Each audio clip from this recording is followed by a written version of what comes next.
porque me incomoda um pouco, assim... Ah, tudo bem, o Vasco contratou o Payet ano passado, o Payet estava fora de forma, a tendência é que ele entrasse em forma, era o que a gente imaginava e foi o que aconteceu. Sim.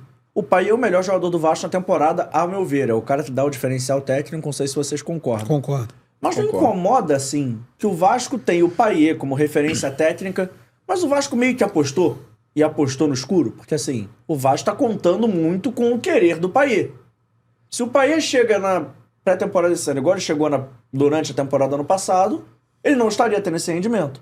Sim. E provavelmente a gente estaria aqui falando que o elenco do Vasco é mais fraco do que o elenco do ano passado. Se o Payet é reserva, se o Payet não tá jogando, participando... Se é o Payet do ano passado. Se é o Payet do ano passado jogando esse ano, a gente estaria aqui falando que o elenco do Vasco é mais fraco do que o ano passado. Então não ter esse salto não incomoda vocês um pouco? Ainda mais se tratando do ano do maior aporte? Porque eu achei que ia ser diferente. Eu não esperava um Vasco avassalador no mercado, mas eu achei que ia ser um Vasco mais assertivo. Cara, eu acho uma boa pergunta, mas eu imagino que toda contratação, isso de qualquer clube, imagina-se que possa dar certo, mas eu acho que toda contratação é uma aposta. Uhum. Toda contratação é uma aposta, só que tem apostas que são mais fáceis de dar certo, outras mais difíceis de dar certo. Então eu enxergo sim o Payet como uma aposta no passado. Eu entendo que, tecnicamente, o que ele produziu ano passado dava margem de que, se ele entrar em forma, vai entregar muito. Foi o que ele fez e tem entregado muito. Então, assim, resolvemos a situação do camisa 10. Hoje ninguém discute. Eu acho que, inclusive, o Payet se discute talvez ser o melhor meia do campeonato do futebol brasileiro. Pelo que ele tem jogado. Não tô falando de nome, não. Pelo que ele tem produzido... Eu acho que ele bate de frente com grandes meias do campeonato do futebol brasileiro, como Arrascaeta, Rafael Veiga. Eu acho que ele conversa com esses caras que são aí tops do Brasil durante um tempo. Agora, em relação... Se a gente for parar a pensar do ano passado, concordo que o time do ano passado era melhor do que desse ano, porque tinha um Gabriel Peck e Marlon Gomes que não estão mais, tinha um Paulinho que agora tá machucado. Mas em contrapartida, esse time, pra mim, ele tem um Payet que não tinha ano passado. Não. E é um cara que quebra a linha, é um cara que dribla, é um cara que chuta, é um cara diferente. Então, assim, o Vasco hoje tem esse cara diferente que não tinha no passado. Por isso que eu tendo a achar esse time melhor por conta do Payet. E por conta de uma nova formação. Por exemplo, defensivamente, por mais que o Vasco tá tendo problemas no meio-campo, mas nos clássicos, principalmente contra Flamengo e Fluminense, foi muito sólido, foi um time muito competitivo. Já tinha sido ano passado, mas eu vejo nesse ano uma construção, uma evolução. Sem tanta pressão, talvez esse time possa jogar melhor. Então tem uma série de fatores que fazem eu acreditar. Mas lembrando, tá longe, concordo com você em relação a isso, tá longe do que eu esperava, tá longe do que eu imaginava para esse ano. Tendo maior aporte, tendo dinheiro de televisão que vira a entrar nos cofres. Tem as vendas. Porque o Vasco vendeu... Venda de jogadores. E vendeu bem, não vendeu dá nem pra falar que vendeu mal. Muito bem mesmo. 80 e pouco do Marlon, 49 do Peck. O Vasco conseguiu quase 50 milhões no Gabriel Peck. Pois é. Que já não era um... Assim, como é que eu vou falar que o Peck já não era um cara jovem? Mas não era um cara... Até 22 anos, não, assim, mas já não era um cara com idade pra ir pra Europa em times de primeira prateleira. O Vasco conseguiu uma proposta boa. E pelo que contam, onde foi à vista... Não, foi um grande negócio. É um grande negócio. Não, nesse ponto aí não tem como falar que não sabem fazer negócio. Porque Reginaldo, o Pedro Raul, pra mim, é o grande case de sucesso. Você compra por 10, vende por 25. Porra. E o cara embaixo é reserva. Ele era reserva do Ryan. Ele chegou a ser reserva do Ryan, cara. Quando ele foi vendido. E no México, que não jogou nada. Não, aí é outro case de não, sucesso. Mas aí no México é dobrar o case. Não, o Pedro Raul é um case de sucesso, ponto. Parabenizar os mexicanos. Não, parabenizar o empresário, parabenizar o staff, parabenizar o próprio, que também se vende muito bem. É o que eu falo, beleza abre portas, cara. A beleza passa. Beleza passa credibilidade. Ué, mas pô. O Pedro Raul. Se fosse feio, ele estaria jogando no Tuano. Dá pra falar que o Pedro Raul tá vivendo naquela temporada do Goiás? Pô, mas... Aí, não, já tem um tempinho. Pra mim é erro de quem contrata. Não, mas dá pra falar que ele tá vivendo essa temporada ainda. Com certeza. Porque o que ele apresentou no Vasco? Nada. O que ele apresentou no futebol mexicano? Nada. Tá no Corinthians agora. Cara, eu acho que o Vasco fez muito bem em contratar o Pedro Raul. Era o vice-artilheiro do Campeonato Brasileiro, você compra um cara... Ali o Vasco mostrou, ó, tô chegando. 10 milhões à vista. O Vasco pagou 10 milhões à vista no Pedro Raul. E a gente considerou uma pechincha isso. Não, pechincha. E é ser muito engenheiro de obra pronta, desculpa, mas é muito ser engenheiro de obra pronta Claro. falar que o Pedro Raul ia dar errado. Não, então. Todo mundo pensava assim, pô, o Vasco agora tem um camisa 9 pra anos. O Pedro É Raul aquela aposta que eu te falei. Umas. Você, por exemplo, Flamengo contrata o Dela Cruz.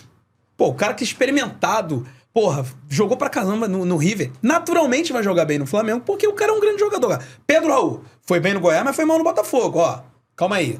Tem uma divisão ali de expectativa. Mas eu acho que o Vasco foi corretíssimo. Contratou o Pedro Raul, porque ele era o vice-artilheiro do Campeonato Brasileiro do ano anterior. Beleza, deu errado. E mesmo assim vendeu pelo dobro. Ou mais do que o dobro. Então é um case de sucesso. Mas agora, de toda. Fazendo até um gancho em relação ao Pedro Raul.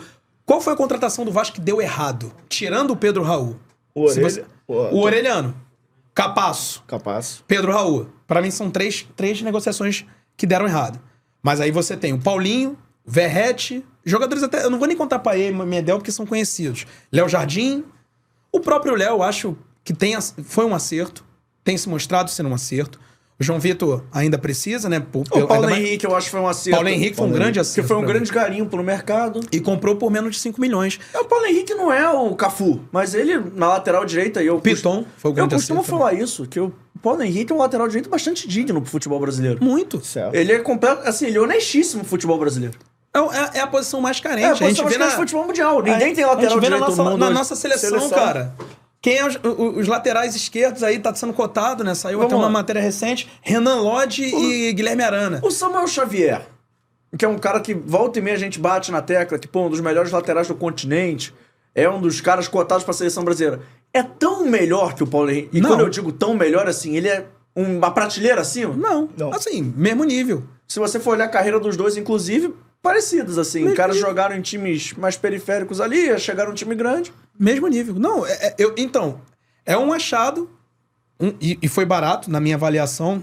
O Vasco compra ele agora pelo Atlético Mineiro por cerca de 4 milhões e 600 mil. Pechincha. Para um lateral direito que tem 25, 26 anos. Acho que é $1 milhão, eu acho. $1 milhão. Dá pra gente falar que foi um erro? Eu acho que não. É um jogador que jogou Copa do Mundo, vem contratado por... Não, mas assim, não dá pra gente... que ele já que deu errado. Deu errado no Vasco? Dá Vasco? pra gente botar ele na mesma fila do Orelhão do Capasso do Pedro Raul? Você enxerga assim? Eu acho que não. Eu acho que tem jeito. Eu acho que tem jeito. É uma dúvida mesmo, não tô fazendo juízo de valor, não. É porque o Orelhano foi muita decepção. O Capasso também. Eu acho que o Orelhano entra, assim, com todo o respeito ao atleta, que não se adaptou, entendo, beleza? Mas entra no hall de piores contratações da história do Vasco. Claro, pelo valor que foi. Não é nem pelo valor, mas assim, pela expectativa criada. Pô, o Vasco contratou um argentino que é bom de bola, não sei o quê. Ele não rendeu. Mas se ele viesse por $1 milhão, ninguém ia estar falando do Orelhano com tanto problema. O problema é que foram 15 milhões. Ou um pouco mais de 15 milhões de reais pelo cara. E que também, e aí não é passando pano pra ninguém, mas era uma aposta justificável na época. Claro. Se você olhar só o tape do futebol, se você esquecer que ele é um ser humano que vai ter problemas... Cara, mas assim... No tape ele parecia ok. Não parecia, mas deu ano passado. O Vasco contratou... vamos perguntar, tipo, que é o melhor termômetro, que é o termômetro torcedor. O Vasco contratou o Orelhano no ano passado. Você ficou com uma expectativa boa? Tipo, esse cara vai jogar no Vasco? Maravilhosa. Eu fiquei com a expectativa. Mundo, né? Eu fiquei... Pô, o cara arrebentou contra o Bragantino. O cara, pô, escondia a bola, canhoto. Olha só. Teve um jogo contra o Flamengo na Libertadores. Na Libertadores do Maracanã. No Maracanã. Ele arrebentou. Foi o único que jogou bola naquele time. Porra, eu falei, caraca, cara, que jogador bom. Pô, beleza. Aí o Capasso vem acompanhando alguns jogos dele. Falei, pô, o cara joga bem. Cara, eu não entendo esses caras. O Capasso eu vejo como um erro de avaliação do Vasco. Também acho. Porque eu acho assim... Quando ele chegou no primeiro jogo, a gente já viu que não... Ele era um zagueiro rebatedor e o Vasco tava propondo uma linha de construção de trás. E era um zagueiro clássico, assim. E era um zagueiro que a gente... Não é que encontra em qualquer esquina, mas assim... Você encontraria um zagueiro igual, brasileiro. Sim. Com todo respeito ao Atlético Goianiense, mas assim... O Capasso eu enxergaria ele jogando no Atlético Goianiense uns anos atrás, assim. No América Mineiro, tu encontra um jogador igual o Capasso. É um cara comum, não é um zagueiro. O que ele fazia diferente, a gente não enxergava aqui no futebol brasileiro. Além de falar espanhol. E ele, quando começou a jogar pelo lado direito e lá no Atlético Tucumã, ele jogava pelo lado esquerdo. Mas quando ele jogou pelo lado esquerdo também foi uma tragédia. Eu acho que a questão, pra mim, foi um erro de avaliação pela construção de time.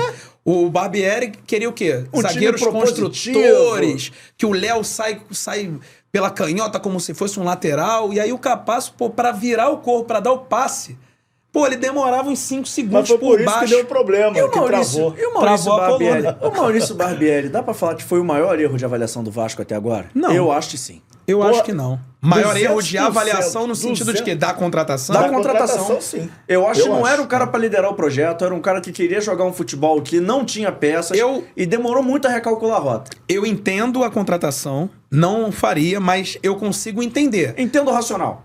Entende o racional da ideia. Da ideia. Mas o único erro, muito erro, foi o erro de avaliação, o erro de recalcular. Porque ele fica, se não me engano, 10 jogos sem vencer, ou mais. Ô, Joel. A permanência dele foi o Não, então, o problema Meu é a momento, Luiz permanência. Amadeu. No jogo contra o Flamengo, Era demitido Era no pra sair vestiário. ele não poderia ter voltado pro segundo tempo. Não, É isso. não dava. É nesse ponto, concordo. Ele só cai E não é porque eu sou torcedor do Vasco, 2 não. jogos depois. Ele cai contra o Goiás. Não, então, ele perde pro Flamengo, Isso. perde pro Inter e perde pro Goiás. É. E todo mundo sabia que... Assim, todo mundo tinha certeza que o Vasco ia perder pro Goiás se ele jogar. Não, e o Vasco perdeu 2 vezes, porque ele falou, vou sacanear o Vasco, eu não vou ser mandado embora, o Vasco vai ter que me mandar embora, a torcida vai jogar pedra de São Januário, vai interditar São Januário, eu vou embora e sacaneio o Vasco. Foi isso que aconteceu, cara. Ah, inclusive... Então, mas a culpa é dele ou de quem não mandou embora? De quem não mandou embora. Então, é isso. De quem não mandou O, embora. Barbieri- o João Maia achou um jogador aqui que eu acho que é o maior case de sucesso do Vasco. A gente tá falando do Maurício Barbieri, deu errado, mas assim, esse cara é case de sucesso. Que era o que eu esperava que o Vasco, quando virasse SAF, fosse fazer. Vocês vão achar que é piada. Mas o Matheus Carvalho, a.k.a. Matheus Cocão, case de sucesso. O Vasco vai buscar um cara que era reserva no Náutico, esse cara é útil no elenco hoje. Ah, sim. Tá jogando Pagando bem. barato. 2 milhões, né? Mapeamento de mercado, né? Não, nesse ponto sim. Mas Mapeamento vamos de lá. mercado. Matheus Cocão, um pouco acima do peso. A porrada que o Vasco tomou antes. O Vasco, eu digo, né? Torcedor, antes de ver o jogador em campo, deu porrada pra cacete não, nessa muito, contratação. muito. Mas era um cara que, assim, a gente... Não, mas eu foi- tinha expectativas baixas, mas é um cara que vai ser útil nesse É elenco. útil. E é novo. E vou te falar, Preenche Ó, os requisitos. vocês não me escutem, mas nesse Vasco de hoje, Ramon Dias deu um jeito. Deu, mas aí que eu falar, aí que tá o treinador. a Porque diferença. assim, deu um jeito de botar ele titular. Porque pelo que ele vem entrando, nos clássicos, quando ele entrou aquela rabuda contra o Flamengo lá, Jogou 2 muito vezes, bem. que jogou no 4x1, e esse ano ele entrou com 3 minutos chovendo horrores no Maracanã. Não, e no lugar do Jair com 10 minutos de jogo. Né? Numa jogou pressão bem, absurda. jogou bem. E fecha ali o meio de campo. Talvez seja o cara que esteja faltando fechar esse meio de campo. Pode ser. E acabou esse corte? Então calma aí. Antes de eu ir embora, não esquece de se inscrever no canal, ativar o sininho da notificação, deixar o seu like e o seu comentário e, claro, seguir as nossas redes sociais. A gente tá no @ForaDoJogoCast em todas as redes sociais, mas pelo visto, estamos expulsando, então vai, me ajuda aí!